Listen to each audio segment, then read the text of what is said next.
Halo, perkenalkan nama saya Aulia Prastika Eka Fasa dengan NPM 2241347 akan menjelaskan tentang artikel jurnal yang saya tulis yang berjudul Analisis Faktor-faktor yang mempengaruhi komitmen, best HR practice, job satisfaction, dan proactive knowledge seeking behavior pada karyawan developer Batam, wilayah Tiban dengan organizational identification sebagai moderatornya.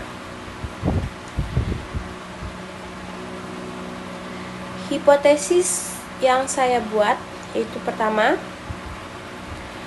hipotesis 1, komitmen based HR practice berpengaruh positif terhadap job satisfaction. Hipotesis kedua, komitmen based HR practices berpengaruh positif terhadap knowledge seeking behavior. Hipotesis ketiga, komitmen based HR practice berpengaruh positif terhadap organizational identification. Hipotesis keempat, organizational identification berpengaruh positif terhadap job satisfaction. Hipotesis kelima, organizational identification berpengaruh positif terhadap knowledge seeking behavior. Berikut adalah model yang saya buat. Selanjutnya, saya telah mengumpulkan 159 responden dengan 11 pertanyaan. Responden yang saya ambil itu adalah dari perusahaan developer yang ada di Batam, khususnya di wilayah Tiban, yang mereka bekerja sekurang-kurangnya 1 tahun di dalam perusahaan tersebut. Saya mengolah data hasil dari penyebar Gform itu menggunakan Smart PLS 3.0, yang dimana Smart PLS ini tuh punya model persamaan ESM berbasis komponen atau varian. Ya, ini alat bantu penelitian yang dirancang khusus untuk mengestimasi persamaan struktural dan basis varian berupa diagram jalur perancangan outer model dan inner model. Berikut adalah fotonya, foto diagram saya. Ada organizational identification, job satisfaction, commitment based HR practice, dan knowledge seeking behavior. Nah, evaluasi model PLS itu dilakukan dengan mengevaluasi outer dan inner model, di mana outer model merupakan model pengukuran untuk menilai validitas dan reliabilitas model. Inner model merupakan model struktural untuk memprediksi hubungan antar variabel laten.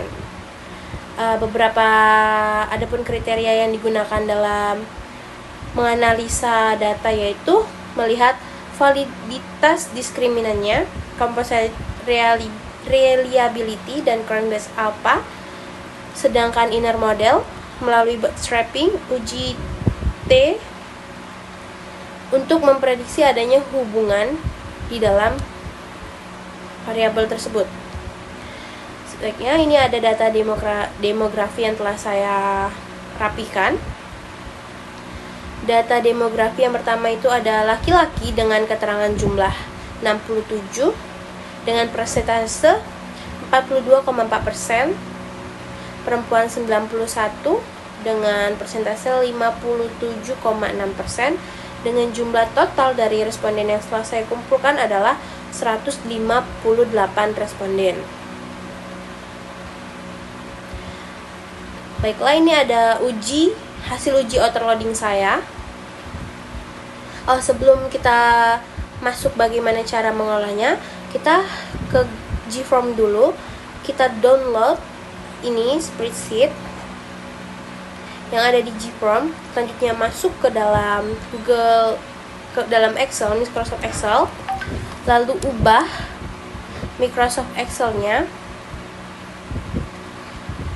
Data dari Microsoft Excel-nya itu yang waktunya dihapus, namanya dihapus, kita ubah penilaian hasilnya saja dengan menggunakan format Ctrl H atau fungsi point and replace. Tinggal dimasukin aja namanya, setuju dengan angka 4, sangat setuju dengan angka 5, netral angka 3, tidak setuju dengan angka 2, dan sangat tidak setuju dengan angka 1. Setelah didapatkan hasilnya, ubah format ke CSV lalu masukkan ke dalam Smart PLS. Selanjutnya kita masukkan variabel-variabel tadi ke dalam Smart PLS dengan menarik variabel-variabel agar menjadi diagram dalam Smart PLS-nya. Lalu kita mulai menghitung dan didapatkanlah hasil uji outer loading, di mana OI1 Organizational Identification itu simple main-nya itu 0,8, itu valid. Hasil uji outer loading saya ini dinyatakan semuanya valid karena lebih dari 0,7. Selanjutnya saya ada menghitung composite reliability, di mana semuanya reliable karena angkanya rata-rata di atas 0,7. Ada Cronbach's alpha juga yang menyatakan reliable. Dari keempat variabel saya ini, lagi-lagi angkanya dinyatakan reliable atau valid itu di atas 0,7. Hasil uji T, angka saya ada yang menunjukkan H5 tidak signifikan karena p-value-nya 0,14. Selanjutnya ada hasil R-square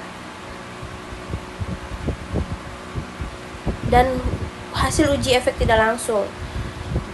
Uji efek tidak langsung itu menunjukkan tidak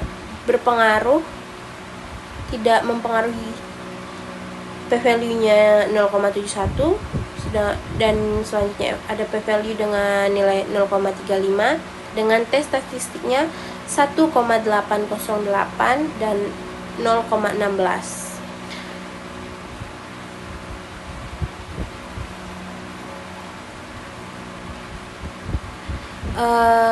Hasil penelitian ini menunjukkan bahwa commitment based HR practice itu memiliki pengaruh positif terhadap job satisfaction H1-nya, dan proactive knowledge seeking behavior H2-nya, dan organizational identification di H3-nya. Ini menunjukkan adanya implementasi praktik HR yang berbasis komitmen dapat meningkatkan kepuasan kerja karyawan, perilaku mencari pengetahuan secara proaktif, serta keterikatan emosional karyawan terhadap organisasi. Temuan ini sejalan dengan teori social exchange yang mengemukakan bahwa pertukaran timbal balik antara employer dan employee melalui CBHRP dapat meningkatkan kepuasan kerja yang berkelanjutan.